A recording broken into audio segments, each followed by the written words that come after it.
Hello friends, नमस्कार। मेरा नाम है संदीप और आप सभी का वेलकम है नथिंग इम्पॉसिबल के यूट्यूब चैनल पर। आशा करता हूं कि आप सभी बहुत ही अच्छे होंगे और आज के इस वीडियो में हम लोग 23 अक्टूबर 2021 के जो टॉप 10 करंट अफेयर हैं उनको इस वीडियो में कवर करने वाले हैं। तो ये वीडियो काफ़ी इम्पॉर्टेंट होने वाली है आप सभी के लिए।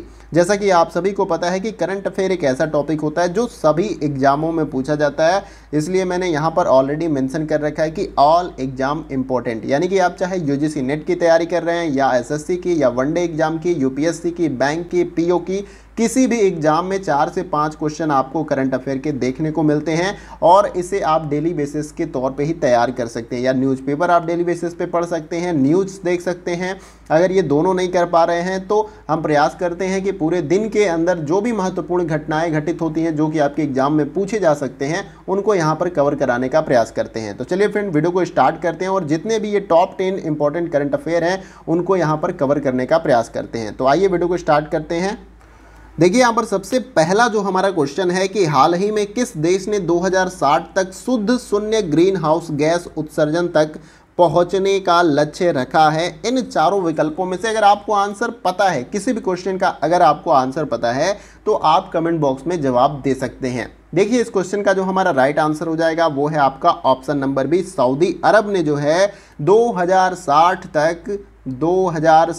तक शुद्ध शून्य ग्रीन हाउस गैस उत्सर्जन जो है पहुंचने का यहाँ पर लक्ष्य रखा है। ठीक है, यानी कि ग्रीन हाउस गैसेज जो यहाँ पर उत्सर्जित की जाती है किसी भी देश के द्वारा या किसी कंट्री के द्वारा, तो यहाँ पर कम करने की बात की गई है। किसके द्वारा? सऊदी अरब के द्वारा। कब तक? 2060 तक। यानी कि शुद्ध शून्य का मतलब 1% भी नहीं, 0% या 0.1% भी जो यहाँ पर ग्रीन हाउस गैस जो है सऊदी अरब के द्वारा उत्सर्जित नहीं की जाएगी 2060 तक। यहाँ पर ये इसके द्वारा लक्ष्य निर्धारित किया गया है। तो यहाँ तक आपको क्लियर हो गया। अब ये क्वेश्चन का जो इंपॉर्टेंट डिटेल्स है उसको भी जानते हैं। देखिए ये आपका करंट का टॉपिक है यहाँ पर इन्वायरमेंटल स्टडी से, तो ये काफ़ी इंपॉर्टेंट है, तो इसे आप जरूर याद रखिएगा। अब इस क्वेश्चन के जो इंपॉर्टेंट डिटेल्स हैं उनको भी जान लेते हैं।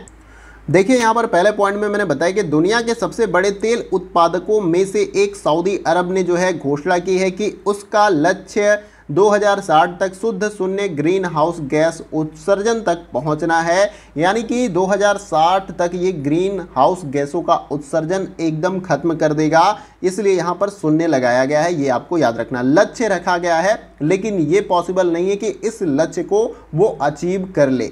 अगले पॉइंट में मैंने बताया कि यह मानव निर्मित जलवायु परिवर्तन पर अंकुश लगाने के वैश्विक प्रयासों में से 100 से अधिक देशों में शामिल हो गया है। यानी कि पूरे विश्व में 100 से अधिक देश हैं जो जलवायु परिवर्तन संबंधी जो समस्याएं उत्पन्न हो रही हैं उसको यहाँ पर सही करने का, यूँ कह लीजिए कि उसको कम करने का प्रयास किया जा रहा है। किसके द्वारा? 100 देशों के द्वारा, और यहाँ पर सऊदी अरब भी इसके अंतर्गत शामिल हो चुका है। अगले पॉइंट में मैंने बताया कि सऊदी अरब विश्व स्तर पर कार्बन डाइऑक्साइड का 10वां सबसे बड़ा उत्सर्जक है और G20 देशों में प्रति व्यक्ति के आधार पर बड़ा उत्सर्जक है। G20 जो देश इसमें शामिल हैं उनमें से टॉप 10 जो कंट्री आती हैं जो कि आपका कार्बन डाइऑक्साइड को उत्सर्जित करती हैं उनमें सऊदी अरब भी शामिल है, इसे भी याद रखना है। तो आशा करता हूं कि क्वेश्चन का डिटेल आपको क्लियर हो गया होगा और कुछ भी नहीं समझ में आया तो कमेंट बॉक्स में जरूर पूछिएगा। आइए अगला क्वेश्चन देखते हैं। अगला क्वेश्चन हमारा है क्वेश्चन नंबर 2। देखिए इसमें पूछा जा रहा है कि विश्व हिम तेंदुआ दिवस कब मनाया जाता है। देखिए जो बर्फ में रहने वाले जो तेंदुआ हैं उसी को यहाँ पर हिम तेंदुआ बोला जा रहा है। तो हिम तेंदुआ दिवस यहाँ पर किस डेट को मनाया जाता है? तो देखिए इसका जो राइट आंसर हो जाएगा वो है आपका ऑप्शन नंबर डी। 23 अक्टूबर को जो है विश्व हिम तेंदुआ दिवस के रूप में मनाया जाता है। इसे आपको याद रखना है, काफ़ी इंपॉर्टेंट है। जो हिम तेंदुए होते हैं वो बहुत कम ही आपको देखने को मिलेंगे। वो जो बर्फीले क्षेत्र होते हैं वहीं पर आपको ज़्यादातर देखने को मिलेंगे। जैसे आप अपने देश में जाएंगे, हिमालयी जो क्षेत्र हैं आपके, आप ऊपर चले जाइए लद्दाख साइड में, तो आपको वहाँ पर जो है हिम तेंदुए देखने को मिल जाए, लेकिन ये बहुतायत मात्रा में नहीं है। ये इनकी प्रजाति जो एक तरह से विलुप्त होने के कगार पे है और इनके संरक्षण के लिए यहाँ पर विश्व हिम तेंदुआ दिवस हर वर्ष जो है 23 अक्टूबर को मनाया जाता है। और इस क्वेश्चन का जो डिटेल्स है उसको भी अच्छे से थोड़ा सा यहाँ पर समझ लेते हैं। देखिए यहाँ पर मैंने बताया कि विश्व स्तर पर 23 अक्टूबर को विश्व हिम तेंदुआ दिवस मनाया जाता है। और दूसरे पॉइंट में मैंने बताया कि इस दिन को मनाने का जो मुख्य उद्देश्य है वो हिम तेंदुए के संरक्षण के महत्व को दर्शाना और इस अद्भुत जानवर के बारे में जागरूकता बढ़ाना। अभी मैंने ऊपर आपको बताया कि हिम तेंदुए के संरक्षण के लिए यानी कि उसकी प्रजाति को बचाने के लिए जो है यहाँ पर 23 अक्टूबर को विश्व हिम तेंदुआ दिवस मनाया जाता है। और इसके साथ ही साथ बहुत लोगों को यह भी नहीं पता होगा कि हिम तेंदुए नाम का भी कोई जानवर होता है, तो उसके बारे में यहाँ पर जागरूकता फैलाना भी जो है हिम तेंदुए दिवस का यहाँ पर पूरी तरीके से उद्देश्य है, ये भी आपको याद रखना है। अगले पॉइंट में मैंने बताया कि पहला हिम तेंदुआ दिवस जो है 23 अक्टूबर 2014 को मनाया गया था। तो ये डेट काफी इंपॉर्टेंट है, इसे आपको याद रखना है। 23 अक्टूबर आपका 2014, इस डेट को आप याद कर लीजिएगा। सबसे पहली बार हिम तेंदुआ दिवस अगर पूछ लिया जाए कि विश्व हिम तेंदुआ दिवस सबसे पहले कब मनाया गया था, तो 23 अक्टूबर 2014 को। और इसी प्रकार से हर साल 23 अक्टूबर को यहाँ पर ये विश्व हिम तेंदुआ दिवस मनाया जाता है। तो आशा करता हूँ डिटेल आपको क्लियर हुआ होगा। आइए अगला क्वेश्चन देखते हैं। अगला क्वेश्चन हमारा है क्वेश्चन नंबर 3। देखिए इसमें पूछा जा रहा है कि हाल ही में किस राज्य ने Shri Dhanvantari generic medical store योजना की शुरुआत की है। इन चारों विकल्पों में से अगर आपको आंसर पता है तो आप बता सकते हैं। देखिए इस क्वेश्चन का जो हमारा राइट आंसर हो जाएगा वो है आपका ऑप्शन नंबर ए, छत्तीसगढ़ ने। हाल ही में किस राज्य ने Shri Dhanvantari generic medical store योजना की शुरुआत की है, तो छत्तीसगढ़। और छत्तीसगढ़ की कैपिटल क्या है, रायपुर। छत्तीसगढ़ राज्य की राजधानी क्या है, रायपुर, इसे भी आपको याद रखना है। मध्य प्रदेश का भोपाल, झारखंड का रांची, उत्तर प्रदेश का लखनऊ, ये आपको याद रखना है। अब इस क्वेश्चन के जो इंपॉर्टेंट डिटेल्स हैं उसको भी जान लेते हैं। देखिए यहाँ पर सबसे पहले पॉइंट में मैंने बताया कि छत्तीसगढ़ के मुख्यमंत्री भूपेश बघेल, अगर पूछा जाए कि छत्तीसगढ़ का मुख्यमंत्री कौन है, तो भूपेश बघेल वहाँ के जो है मुख्यमंत्री हैं। उन्होंने जो है 20 अक्टूबर 2021 को Shri Dhanvantari generic medical store योजना का शुभारंभ किया, इसे आपको याद रखना है। अगले पॉइंट में मैंने बताया कि योजना के तहत उपभोक्ताओं को सस्ती दरों पर दवाएं उपलब्ध कराई जाएंगी। यानी इस योजना का मुख्य उद्देश्य क्या है, तो जो उपभोक्ता हैं उनको सस्ती दरों पर जो है दवाएं उपलब्ध कराने का प्रयास होगा इस योजना के तहत। अगले पॉइंट में मैंने बताया कि योजना के उद्घाटन के दिन राज्य में 84 जेनरिक दवा की दुकानें खोली गई। यानी जिस दिन इसका उद्घाटन किया गया था, इस योजना की शुरुआत की गई थी, उसी दिन जो है यहाँ पर उस राज्य में यानी कि छत्तीसगढ़ राज्य में 84 जेनरिक दवा की दुकानें खोली गई। ये भी काफ़ी इंपॉर्टेंट है। अगले पॉइंट में देखिए मैंने बताया कि लोगों को दवाओं की एमआरपी पर 50.09% से लेकर 71% तक की छूट मिलेगी। यानी कि जब ये जेनरिक दवाएं खरीदेंगे, जो ये यहाँ पर दुकानें खोली गई हैं, वहाँ पर इनको 50% से लेके 71% तक की छूट मिलेगी जब वो दवा खरीदेंगे। तो आशा करता हूँ क्वेश्चन का डिटेल आपको क्लियर हुआ होगा। आइए अगला क्वेश्चन देखते हैं। अगला क्वेश्चन हमारा है क्वेश्चन नंबर 4। देखिए इसमें पूछा जा रहा है कि देश में ही विकसित high speed expendable aerial target missile अभ्यास का सफलतापूर्वक परीक्षण कहां पर किया गया है। तो देखिए इस क्वेश्चन का जो हमारा राइट आंसर हो जाएगा वो है आपका चांदीपुर, जो कि उड़ीसा में आपका पड़ता है। अभी पूछा गया है इस क्वेश्चन में कि देश में ही विकसित high speed expendable aerial target missile अभ्यास, जिसका नाम है, नाम भी आपको याद रखना है, इस मिसाइल का नाम क्या है, अभ्यास का सफलतापूर्वक परीक्षण कहां पर किया गया, तो चांदीपुर, जो कि ओडिशा में आपका पड़ता है। अब इस क्वेश्चन का जो इंपॉर्टेंट डिटेल्स है उसको भी जानते हैं। देखिए यहाँ पर पहले पॉइंट में मैंने बताया है, ऊपर ही मैंने इसके बारे में काफ़ी कुछ डिटेल आपको बता दिया था कि भारत में शुक्रवार को ओडिशा के चांदीपुर में एकीकृत परीक्षण रेंज से देश में ही विकसित high speed expendable aerial target अभ्यास मिसाइल जो है उसका सफलतापूर्वक जो है परीक्षण यहाँ पर किया गया है, इसे आपको याद रखना है। देखिए ओडिशा की जो राजधानी आपका है भुवनेश्वर, ये भी आपको याद रखना है।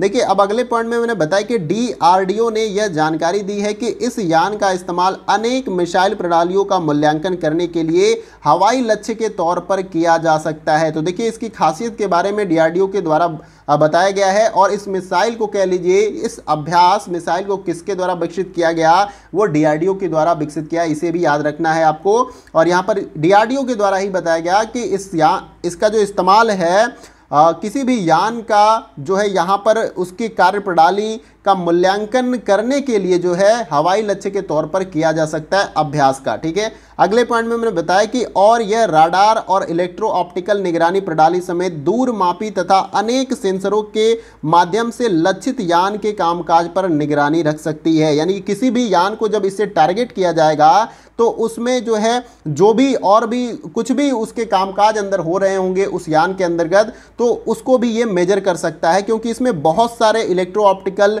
निगरानी प्रणाली समेत दूरमापी तथा अनेक सेंसर लगे हैं और इसके वजह से उस यान के अंदर क्या कुछ चल रहा है उसकी निगरानी भी जो है ये अभ्यास मिसाइल रख सकती है। तो आशा करता हूं कि क्वेश्चन का डिटेल आपको क्लियर हुआ होगा। आइए अगला क्वेश्चन देखते हैं। अगला क्वेश्चन हमारा है क्वेश्चन नंबर 5। देखिए, इसमें पूछा जा रहा है कि भारतीय अंतर्राष्ट्रीय फिल्म महोत्सव का कौन सा संस्करण हाल ही में गोवा में आयोजित करने की घोषणा की गई है। इन चारों में से अगर आपको आंसर पता है तो आप बता सकते हैं। देखिए, इस क्वेश्चन का जो हमारा राइट आंसर हो जाएगा वो है आपका ऑप्शन नंबर बी, 52वां संस्करण जो है यहां पर आयोजित किया गया है। क्वेश्चन में यही पूछा जा रहा है कि भारतीय अंतर्राष्ट्रीय फिल्म महोत्सव का कौन सा संस्करण, 52वां संस्करण जो है हाल ही में गोवा में आयोजित करने की घोषणा की गई है। इसे आपको याद रखना है। अब इस क्वेश्चन के जो इंपॉर्टेंट डिटेल्स है उसको भी जान लेते हैं।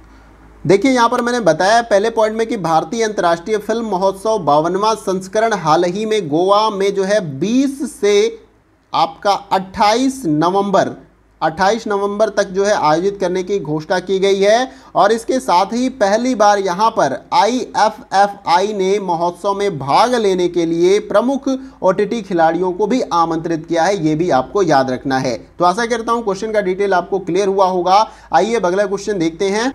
अगला क्वेश्चन हमारा है क्वेश्चन नंबर 6। देखिए, इसमें पूछा जा रहा है कि भारतीय सेना ने हाल ही में किस राज्य में चीन से लगी सीमा के पास एडवांस रॉकेट लॉन्चर पिनाका और स्मर्च तैनात किया है।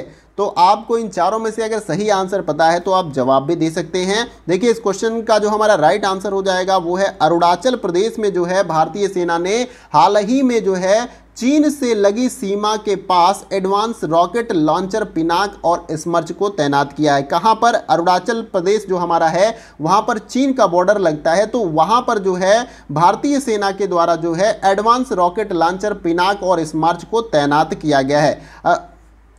यहाँ पर अरुणाचल प्रदेश की जो राजधानी है, कैपिटल है, वो ईटानगर है। यहाँ पर मणिपुर की जो राजधानी आपका इम्फाल है, सिक्किम का गंगटोक है, और लद्दाख जो आप सभी को पता है कि ये केंद्र शासित प्रदेश हो चुका है। तो इतना आपको क्लियर हुआ। अब इस क्वेश्चन के जो और भी इंपॉर्टेंट डिटेल्स है उसको भी जान लेते हैं। देखिए, यहाँ पर पहले जो पॉइंट में मैंने बताया इतना तो आपको क्लियर है कि भारतीय सेना ने हाल ही में अरुणाचल प्रदेश में, जिसकी राजधानी ईटानगर है, वहां पर जो है चीन से लगी सीमा के पास एडवांस रॉकेट लॉन्चर पिनाका और स्मर्च को तैनात किया है। और नेक्स्ट पॉइंट में मैंने बताया कि यह एडवांस रॉकेट लॉन्चर पिनाका बहुत घातक हथियार है। इसका नाम भगवान शिव के धनुष पिनाक के नाम पर रखा गया है। तो आप समझ सकते हैं कि यह हथियार कितना घातक है। और जैसा कि आप सभी को पता है कि चीन से लगने वाले, यानी चीन की सीमा से लगने वाले जितने भी राज्य हैं वहां पर काफी कुछ तनाव बहुत पहले से चलता आ रहा है, और उसी को मद्देनजर हुए यहां पर अरुणाचल प्रदेश की सीमा पर जो है इस एडवांस रॉकेट लॉन्चर पिनाक और स्मर्च को तैनात किया गया है एक सुरक्षा या एहतियात के तौर पे। तो आशा करता हूं क्वेश्चन का डिटेल आपको क्लियर हुआ होगा। आइए अगला क्वेश्चन देखते हैं। अगला क्वेश्चन हमारा है क्वेश्चन नंबर 7। देखिए, इसमें पूछा जा रहा है कि निम्न में से किस आयोग के अटल इनोवेशन मिशन ने innovation for you sector in focus health care का लोकार्पण किया है। इन चारों में से अगर आपको आंसर पता है तो आप जवाब दे सकते हैं। देखिए, इस क्वेश्चन का जो हमारा राइट आंसर हो जाएगा वो है आपका option number B, NITI Aayog. Question में यही पूछा गया कि किस आयोग के अटल इनोवेशन मिशन ने जो है innovation for youth sector in focus health care का लोकार्पण किया है। तो नीति आयोग ने, ये याद रखना है आपको। अब इस क्वेश्चन के जो इंपॉर्टेंट या महत्वपूर्ण डिटेल्स हैं उसको भी समझ लेते हैं। देखिए, यहाँ पर मैंने बताया कि नीति आयोग के अटल इनोवेशन मिशन ने हाल ही में innovation for youth sector in focus health care का लोकार्पण किया है, जो कि विभिन्न डोमेन में अटल इनोवेशन मिशन के स्टार्टअप की सफलताओं को दर्शाने का प्रयास करेगा। ये आपको याद रखना है। देखिए, नीति आयोग को पहले किस नाम से जाना जाता था? योजना आयोग के नाम से जाना जाता है। इसे भी आपको याद रखना है। आइए अगला क्वेश्चन देखते हैं। अगला क्वेश्चन हमारा है क्वेश्चन नंबर 8। देखिए, इसमें पूछा जा रहा है कि हाल ही में किस सरकारी विभाग ने SC, ST, EWS और PWBD श्रेणियों के अभ्यर्थियों के लिए हेल्पलाइन सेवा की शुरुआत की है। इन चारों में से आपको बताना है। देखिए यहाँ पर जो राइट आंसर हो जाएगा इस क्वेश्चन का वो हो जाएगा आपका यूपीएससी के द्वारा जो है यहाँ पर एससी एसटी और ईडब्ल्यूएस और पीडब्ल्यूबीडी श्रेणियों के अभ्यर्थियों के लिए हेल्पलाइन सेवा जो है यहाँ पर शुरुआत की गई है, इसे आपको याद रखना है। अब इस क्वेश्चन के जो इंपॉर्टेंट डिटेल्स है उसको भी जान लेते हैं। देखिए यहाँ पर मैंने पहले पॉइंट में आपको बताया कि यूपीएससी यानी कि संघ लोक सेवा आयोग ने जो है हाल ही में एससी एसटी ईडब्ल्यूएस पीडब्ल्यूबीडी श्रेणियों के अभ्यर्थियों के लिए हेल्पलाइन या टोल फ्री नंबर जो है जारी किया है, यहाँ पर जिसका जो नंबर यहाँ पर है 1800118711 जो है सेवा की शुरुआत की। किसने? यूपीएससी यानी कि संघ लोक सेवा आयोग ने। किसके लिए? एससी एसटी ईडब्ल्यूएस पीडब्ल्यूबीडी श्रेणी के जो अभ्यर्थी हैं उनके सहायता के लिए यहाँ पर टोल फ्री नंबर की शुरुआत की है, इसे आपको याद रखना है। अगर आप इसका लाभ या इसे कोई जानकारी चाहते हैं तो आप इस नंबर को डायल करके यहाँ पर जानकारी ले सकते हैं। अगले यहाँ पर पॉइंट में मैंने बताया कि यह पहल ऐसे उम्मीदवारों की पूछताछ की प्रक्रिया को आसान बनाने के आयोग के प्रयास का एक हिस्सा है, यानी कि इस कैटेगरी के जो भी अभ्यर्थी हैं, जो भी वो पूछताछ करना चाहते हैं या जानना चाहते हैं उसके बारे में, उस प्रक्रिया को ये पूरी तरीके से क्या करेगा? आसान बनाएगा, इसे आपको याद रखना है। आशा करता हूँ क्वेश्चन का डिटेल आपको क्लियर होगा। आइए अगला क्वेश्चन देखते हैं।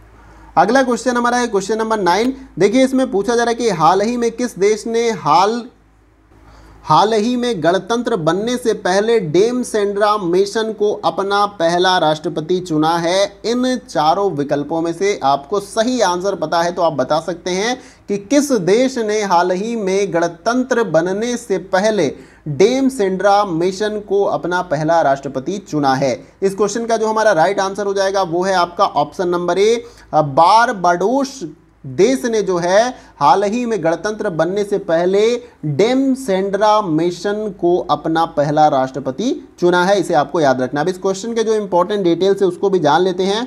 देखिए यहाँ पर पहले पॉइंट में मैंने बताया कि बारबाडोस को हाल ही में गणतंत्र बनने से पहले डेम सेंड्रा मिशन को अपना पहला राष्ट्रपति चुना गया है, और दूसरे पॉइंट में मैंने बताया कि उन्हें देश की विधानसभा और सीनेट के संयुक्त सत्र के दौरान 2/3 वोट के साथ बारबाडोस के पहले राष्ट्रपति के रूप में चुना गया था, इसे आपको याद रखना है।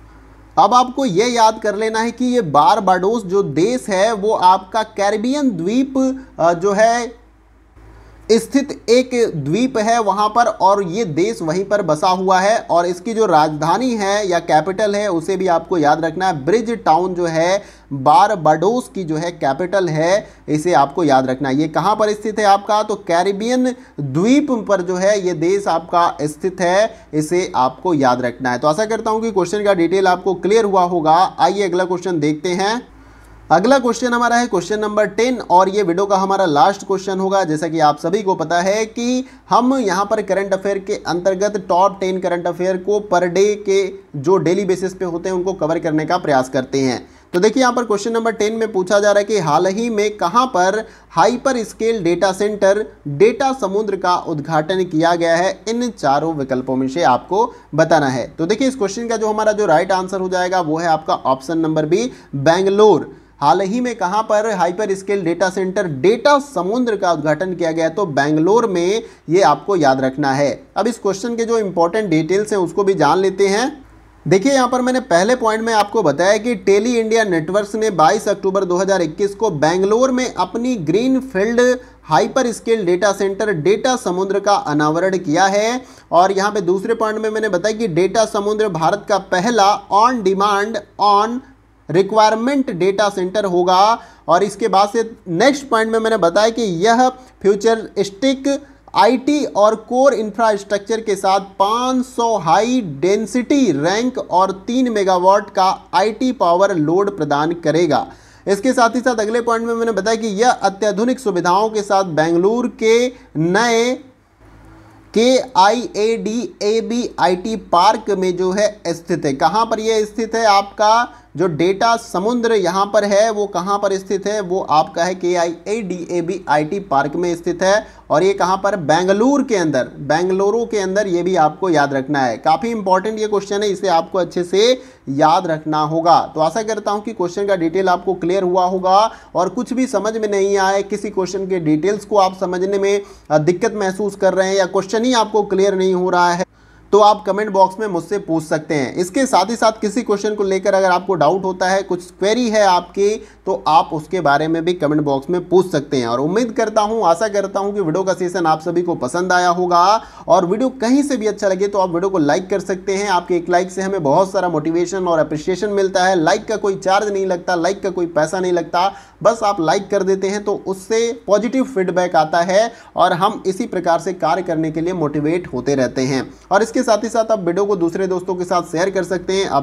अभी आपको लगता है कि ये वीडियो काफ़ी इंपॉर्टेंट है, आपको इससे कुछ हेल्प या मदद मिली है, तो आप दूसरों को शेयर करें ताकि उनको भी इस वीडियो से हेल्प मिल सके। क्योंकि जो कुछ भी हम आपको प्रोवाइड करते हैं इस चैनल के माध्यम से, सब कुछ फ्री ऑफ कॉस्ट होता है। तो लाभ मिल रहा है आपको, तो दूसरों को शेयर करें ताकि उनको भी लाभ मिल सके। अगर चैनल पर आप नए हैं तो चैनल को सब्सक्राइब कर लीजिए और उसके बगल में जो बेल आइकन का बटन है उसको आप प्रेस कर लीजिए, तभी इस चैनल पे जो भी महत्वपूर्ण वीडियो अपलोड होगी उसकी नोटिफिकेशन आपको मिल पाएगी। तो आशा करता हूं दोस्तों कि ये पूरा सेशन आप सभी को पसंद आया होगा। और आज के वीडियो में बस इतना ही, फिर मिलते हैं अगले वीडियो में कुछ और महत्वपूर्ण करंट अफेयर के साथ। तब तक के लिए जय हिंद, जय भारत।